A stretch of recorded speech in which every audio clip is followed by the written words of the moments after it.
कर्पूरगौरम करुणावतारम संसार सारम भुजगेन्द्रहारम सदा वसंतम हृदयारविंदे भवम भवानी सहितम नमामि। भवानी शंकरौ वंदे श्रद्धा विश्वास रूपिणौ याभ्याम विना न पश्यन्ति सिद्धा स्वान्तस्थमीश्वरम। श्री कृष्ण गोविंद हरे मुरारे, हे नाथ नारायण हे वासुदेव। श्री कृष्ण गोविंद हरे मुरारे, हे नाथ नारायण हे वासुदेव। वसुदेव सुतम देवम कंस चाणूरमर्दनम देवकी परमानंदम श्री कृष्णं वंदे जगद्गुरुम। कृष्णं वंदे जगद्गुरुम। कृष्णाय वासुदेवाय हरे परमात्मने प्रणत क्लेश नाशाय गोविंदाय नमो नमः। गोविंदाय नमो नमः। हम सभी आज पुनः भगवत गीता के इस विशेष ज्ञान सत्र में उपस्थित होकर के भगवान श्री गोविंद की के मुख से प्रस्फुटित ब्रह्मवाणी की चर्चा के ओर उन्मुख हुए हैं और भगवान श्री गोविंद हमारे साथ हैं। उनकी जो सानिध्यता है, उनका जो साथ रहना है वह नित्य रहता है। उसमें किसी प्रकार की अनित्यता नहीं आती। उनका जो संयोग है वह नित्य रहता है। कभी ऐसा नहीं होता कि उनका संयोग समाप्त हो जाए। और यदि प्राणी के साथ परमात्मा का संयोग समाप्त हो जाए तो जीव की सत्ता का तत्काल विनाश हो जाता है। भगवान श्री गोविंद हमारे साथ हैं और हम उनकी कृपा से, उनकी दया से और उनके कृपा प्रसाद से यहाँ पर बैठ करके भगवत गीता ज्ञान की चर्चा का श्रवण कर रहे हैं। तो आज का जो विषय है, आज के सत्र के विषय की ओर हम आगे बढ़ते हैं और भगवान श्री गोविंद हम पर कृपा कर करके उस विषय को उचित रूप से संपादित करने की सामर्थ्य प्रदान करें। आइए चलते हैं आज के विषय की ओर। हम सभी अध्याय संख्या 17 के श्लोक संख्या 4 पर विचार कर रहे हैं। श्री भगवान ने 3 प्रकार के पुरुषों की जो रुचि होती है वह किन लोगों में होती है, किस प्रकार की पूजा की होती है, वे उपासना किसकी करते हैं, इस संबंध में श्री भगवान ने श्लोक संख्या 4 का वर्णन किया। श्री भगवान ने कहा, यजन्ते सात्विका देवान यक्ष रक्षांस राजसाः प्रेतान भूत गणांचान्ये यजन्ते तामसा जना। हे अर्जुन, जो सात्विक स्वभाव के पुरुष हैं, मनुष्य हैं, वो तो देवताओं का यजन करते हैं और जो रजोगुण प्रधान हैं वे यक्ष और राक्षसों का पूजन करते हैं और तामसी स्वभाव के मनुष्य प्रेत और भूतगणों की उपासना करते हैं। ये तथ्य श्री भगवान ने कहा। और विगत सत्र में हमने इस श्लोक के पूर्वार्ध अंश में जो यजन्ते सात्विका देवान अर्थात सत्वगुणी जो मनुष्य हैं वो देवताओं का यजन करते हैं, इस विषय पर चर्चा की थी। इस श्लोक का जो शेष भाग बचा, यच्छ रक्षांस राजसाः प्रेतान भूतगणांच अन्ये यजन्ते तामसा जना, इसका जो शेष भाग बचा वह यह बचा, यच्छ रजोगुणी जो मनुष्य हैं यक्ष राक्षसों की उपासना करते हैं, और जो तमोगुणी मनुष्य हैं वे भूत प्रेतों की उपासना करते हैं। ये बात श्री भगवान ने इस श्लोक के अन्य स्थान पे कही। तो चूंकि सात्विक स्वभाव के मनुष्य देवताओं का यजन करते हैं, ये विषय कल की सत्र में व्याख्यापित हुआ था। तो आज के सत्र में हम जो इसका अग्रिम विषय है, यच्छ रक्षांसि राजसा, जो रजोगुणी स्वभाव के मनुष्य हैं वह यक्ष की और राक्षसों की उपासना करते हैं, इस विषय को। और जो तमोगुणी स्वभाव के मनुष्य हैं वे भूत प्रेतों की उपासना करते हैं, इस विषय पर हम भगवान श्री गोविंद की कृपा से अपने विचार प्रस्तुत करने का प्रयास करेंगे। तो यहाँ पर इस श्लोक में पहले तो देवगणों के संदर्भ में चर्चा हुई, और इस ब्रह्मांड की जो व्यवस्था है, जो दायित्व है, जो संचालन है, वह समग्रता से समग्र देवताओं के अधीन है। मेरे विचार से जहाँ तक शास्त्रों का कथन है, इस ब्रह्मांड की व्यवस्था को संभालने के लिए लाखों देवगण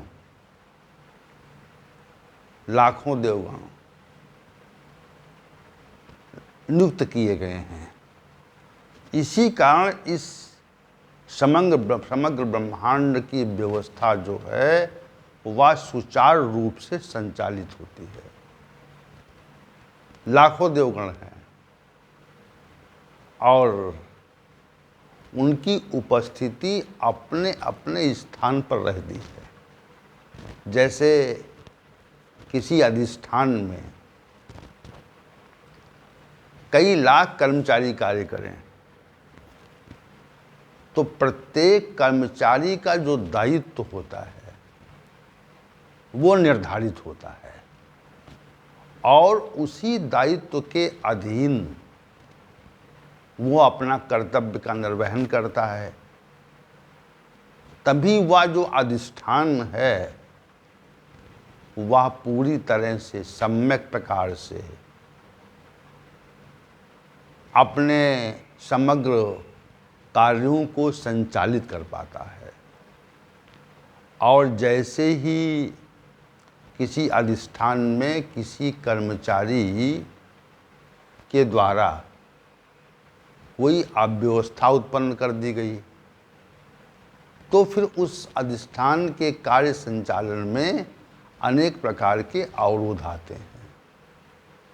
लेकिन यहाँ पर ऐसी बात नहीं है। जो परमात्मा के द्वारा निर्मित ब्रह्मांड है,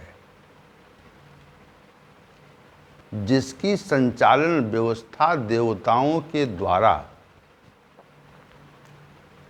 नित्य संचालित की जाती है, तो उस अधिष्ठान में कभी भी कोई अव्यवस्था उत्पन्न नहीं होती, उसमें सदैव व्यवस्था रहती है। देवताओं का लक्षण है कि वे अपनी सामर्थ्य के अनुसार अपने दायित्व को निर्वहन करने में सक्षम रहते हैं, ये विशेष बात है। और उनको जो दायित्व सौंपा गया है उसको वो समय से पूरा करते हैं। ये विशेष बात है। तो जैसे तो ये जितनी व्यवस्था है वह व्यवस्था देवगणों के अधीन है, और ऐसे देवगणों की उपासना जो है सत्वगुणी मनुष्य ये मान कर चलते हैं कि ये ही समग्र ब्रह्मांड के दायित्व को संभालने वाली शक्तियां हैं। अब यहाँ पर एक बात विशेष और है कि उनकी व्यवस्था है कि नहीं है। उनकी व्यवस्था यहाँ पर, देवताओं की व्यवस्था यहाँ पर निश्चित रूप से स्थापित है, और उस व्यवस्था का कभी भी अतिक्रमण नहीं होता। वो सदैव संचालित रहती है। तो संचालित रहती है जब, इसीलिए वह सुचारू रूप से चलती रहती है। जैसे इस संसार में जब किसी मनुष्य की या किसी प्राणी की मृत्यु होती है तो उसमें जो चेतन तत्व है वह चेतन तत्व इस पंच भौतिक शरीर से बाहर जाता है, या पंच भौतिक शरीर का परित्याग कर देता है, ये कहें हम। तो पंच भौतिक शरीर का जैसे ही परित्याग करता है तो मनुष्य चाहे किसी ऊंचे पर्वत पर हो, समुद्र की गहराई में हो, जैसे समुद्र में अनेक प्रकार की घटनाएं हो जाती हैं, वहाँ तो असीमित जल है, अखंड जल है, तो उस जल पर भी परमात्मा की व्यवस्था नित्य चलती रहती है। और परमात्मा की व्यवस्था चलने के साथ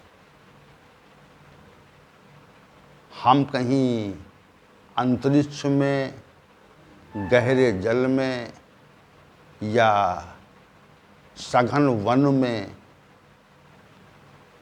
अथवा कहीं भी हमारी मृत्यु हो जाए तो हम परमात्मा के द्वारा जो नियुक्त किए गए गण हैं वे हमको निश्चित रूप से अपने नियंत्रण में ले लेते हैं।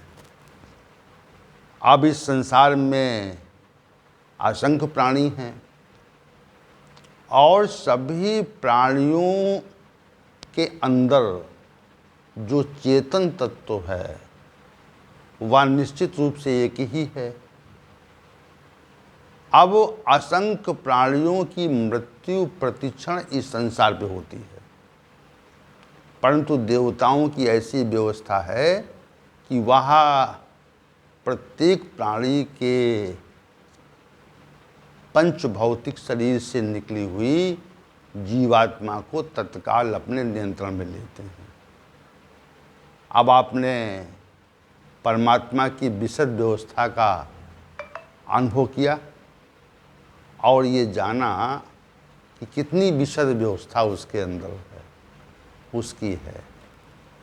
लाखों प्राणियों की, जीवों की, पशु पक्षी कीटों की मृत्यु नित्य प्रति हुआ करती है, और उससे जो जीव नामक तत्व है वह जैसे ही पंच भौतिक शरीर का परित्याग करता है वह किसी देवगण के नियंत्रण में आ जाता है।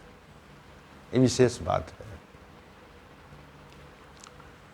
तो इसलिए देवताओं की व्यवस्था यहाँ पर लागू है, और ऐसे देवगण जो इस समग्र ब्रह्मांड की व्यवस्था का संचालन का दायित्व संभालते हैं, उन देवगणों की उपासना सात्विक पुरुष करते हैं। अब यहाँ पर यक्ष राक्षसों, प्रेत, भूत प्रेत का भी वर्णन आया है। तो इसका अभिप्राय ये है कि इस ब्रह्मांड में देवताओं के अतिरिक्त यक्षों की, राक्षसों की और भूत प्रेतों की का अस्तित्व है। जैसे हम कभी कभी अपने विचार से ये कहते हैं कि इस संसार में भूत प्रेत नहीं होते और कोई ऐसी स्थिति नहीं है कि भूत प्रेत हैं, ये कपोल कल्पना है, ये बात हम लोग कह देते हैं।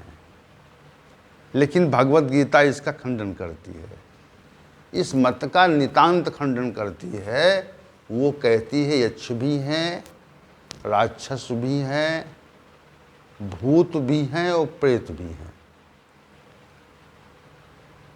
चूंकि देव षष्ठी जो है, ये सब देव षष्ठी के अंग हैं और चूंकि इनका पंच भौतिक शरीर नहीं होता, इसलिए इनका जो गमन होता है वह वायु के माध्यम से होता है, ऐसा शास्त्रों का कथन है। क्योंकि हमारी अनुभूति उस संदर्भ में नहीं है। जिस तथ्य की अनुभूति मनुष्य को नहीं होती है, तो उसके कथन के लिए वो शास्त्रों का आश्रय लेता है। या जो मनीषी जन हैं, उन्होंने उस विषय का विधिवत प्रख्यापन किया है, तो उसका आश्रय ग्रहण करते हैं। तो शास्त्रों में 8 प्रकार की देव षष्ठी का वर्णन आता है। उसमें देव भी, यक्ष भी हैं, राक्षस भी हैं, किम पुरुष हैं, भूत प्रेत हैं, आदि आदि। चूँकि वो विषय यहाँ पर नहीं है, यहाँ पर इतना विषय है, हमें विषय से हटकर कभी चर्चा का प्रयास नहीं करना चाहिए। यहाँ पर जो विषय है वो इतना है कि जो राजसी स्वभाव के मनुष्य हैं, वह यक्ष और राक्षसों की, और जो तमोगुणी मनुष्य हैं वह भूत प्रेतों की उपासना करते हैं। ये बात श्री भगवान ने यहाँ पर स्पष्ट रूप से कही। तो यक्ष भी हैं और राक्षस भी हैं, भूत भी हैं और प्रेत भी हैं। उनका अस्तित्व है। यह इस श्लोक से श्री भगवान के द्वारा कहे गए इस श्लोक से एकदम नितांत स्पष्ट हो जाता है कि इस ब्रह्मांड में यक्ष की भी उपस्थिति है, राक्षसों की भी उपस्थिति है और भूतों की भी उपस्थिति है और प्रेतों की उपस्थिति है। तो भगवत गीता का सिद्धांत यहाँ पर ये स्पष्ट करता है कि यह देवगणों की, यक्षों की, राक्षसों की, भूतों की, प्रेतों की सत्ता है, उनका अस्तित्व है। अब यहाँ पर जो विषय है, उस विषय में इतना कहना है कि यक्ष और राक्षसों की उपासना रजोगुणी स्वभाव के मनुष्य करते हैं। रजोगुणी स्वभाव के मनुष्यों की जो प्रवृत्ति होती है, वह प्रवृत्ति संसार की वस्तुओं, स्थितियों और विषयों को प्राप्त करने की ओर उन्मुख रहती है। जब मनुष्य के अंदर रजोगुण की वृद्धि हो जाती है, तो रजोगुण की वृद्धि होने पर मनुष्य की जो वृत्ति है, उसका जो कार्य है, वह निश्चित रूप से सांसारिक वस्तुओं को एकत्र करने की ओर उन्मुख होता है, बढ़ जाता है। और सांसारिक वस्तुओं के एकत्रीकरण में अनेक प्रकार की बाधाएं आती हैं। स्थितियों को, पद प्रतिष्ठा और ऐश्वर्य को प्राप्त करने के लिए अनेक प्रकार की बाधाएं आती हैं, और वे बाधाएं निश्चित रूप से संसार के अन्य मनुष्यों के द्वारा प्रकट की जाती हैं, उपस्थित की जाती हैं। तो ऐसी स्थिति में रजोगुणी मनुष्य उन जो बाधक व्यक्ति हैं, उनका अहित और अकल्याण करने की इच्छा रखते हैं और उसकी ओर उद्यत होते हैं। तो यक्षों की उपासना और राक्षसों की उपासना है, वह रजोगुणी स्वभाव के मनुष्य इसीलिए करते हैं कि उनको धन आदि चाहिए। यक्ष चूंकि धन की व्यवस्था को देखते हैं, जैसे यक्षों के जो स्वामी हैं उनको कुबेर कहा जाता है, और कुबेर के पास ही इस समग्र ब्रह्मांड का, इस समस्त पृथ्वीलोक का और अन्य भी जो लोक हैं, उनका जो धन है वह निश्चित रूप से कुबेर के नियंत्रण में रहता है, और कुबेर के अधीन यक्षों का अस्तित्व है। यक्षों के जो अधिपति हैं, स्वामी हैं, वह कुबेर हैं। तो जो धन की प्राप्ति का प्रयास होता है रजोगुणी मनुष्यों के द्वारा, वो यक्षों की उपासना से विशेष होता है। यहाँ पर देखिए, तमोगुणी स्वभाव के लोग यक्ष रक्षांश राजसा, जो रजोगुणी स्वभाव के लोग हैं, वह निश्चित रूप से यक्षों की और राक्षसों की उपासना करते हैं, ऐसा श्री भगवान का कथन है। तो क्यों करते हैं? इसलिए करते हैं कि यक्षों की उपासना से हमको समुचित मात्रा में धन प्राप्त होता है। जैसे आपने कई प्रतिष्ठानों में, जो व्यापारिक प्रतिष्ठान हैं, उसमें लिखा देखा होगा, श्री कुबेराय नमः। तो उसके लिखने का अभिप्राय क्या है? उसके लिखने का इतना अभिप्राय है कि कुबेर, यक्षों के स्वामी कुबेर हमारे धन के भंडार को भरे। तो ये जो राजसी स्वभाव के पुरुषों के द्वारा यक्षों की जो उपासना है, वह स्वभावगत है, स्वाभाविक रूप से है, क्योंकि रजोगुणी स्वभाव के मनुष्यों को धन की आकांक्षा रहती है। दूसरे जो राक्षस लोग हैं,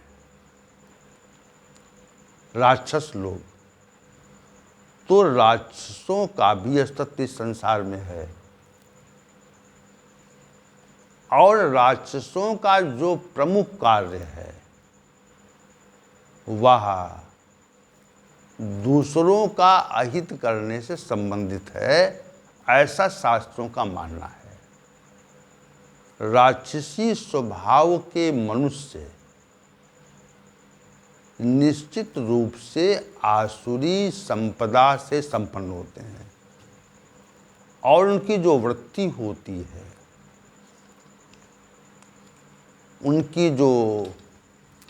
उनका जो कार्य होता है वह निश्चित रूप से लोगों का अहित करने की दृष्टि से अधिक होता है। राक्षस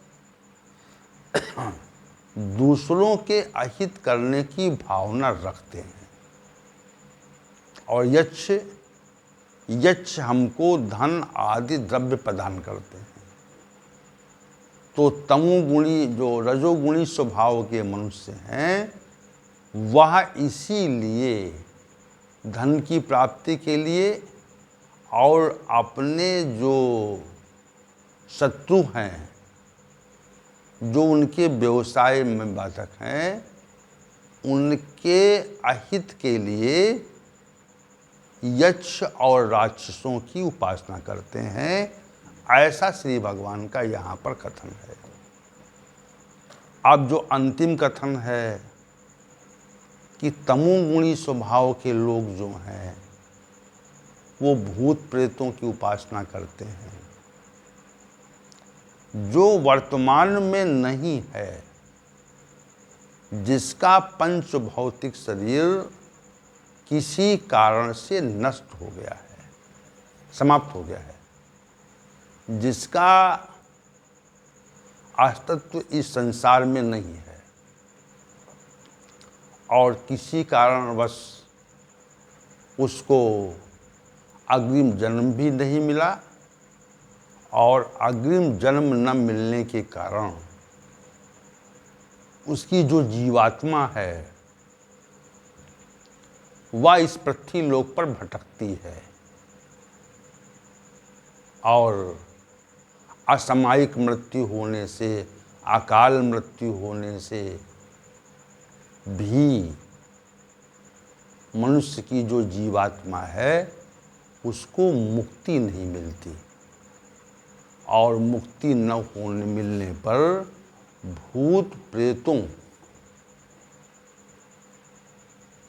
की योनि में मनुष्य को रहना पड़ता है।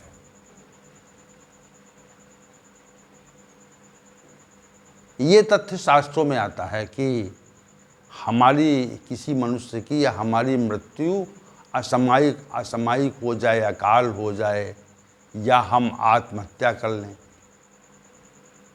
तो आत्महत्या करने पर, असामयिक मृत्यु होने पर, अकाल मृत्यु होने पर हमको निश्चित रूप से भूत प्रेतों की सृष्टि में जाना पड़ता है। ये तथ्य निश्चित है। चूंकि अव्यक्त विषय है, तो अव्यक्त विषय का जो आधार है वह हमारे शास्त्र ही हैं। जितनी आयु हम लेकर आए हैं उतनी आयु पूरी न करने के पूर्व असामयिक अकाल दुर्घटनावश अथवा हम स्वयं आत्महत्या कर लें, ऐसी स्थिति में जो जीवात्मा इस शरीर से बाहर हो गई है उसको अग्रिम जन्म न मिलने के कारण उसका भटकाव रहता है। और ऐसी जीवात्मा के संदर्भ में शास्त्रों का ये मानना है कि वह निश्चित रूप से भूत प्रेतों की योनि में चले जाते हैं, और ऐसी भूत प्रेत की योनियों में रहने वाली सत्ताओं की उपासना तमोगुणी स्वभाव के लोग करते हैं। यह श्री भगवान ने यहाँ पर कहा। प्रेतान भूतगणान चान्ने एजंते तामसा जना। क्योंकि वृत्ति जो है वो तमोगुणी है और तमोगुणी वृत्ति के कारण जो उपासना की प्रक्रिया है, जो विधि है, वह निश्चित रूप से हमारी भूत प्रेतों की ओर उन्मुख होती है, चली जाती है। ये निश्चित मानिए आप। तो यहाँ पर श्री भगवान ने जो तीसरी प्रमुख बात कही वो ये कही कि जो तमोगुणी स्वभाव के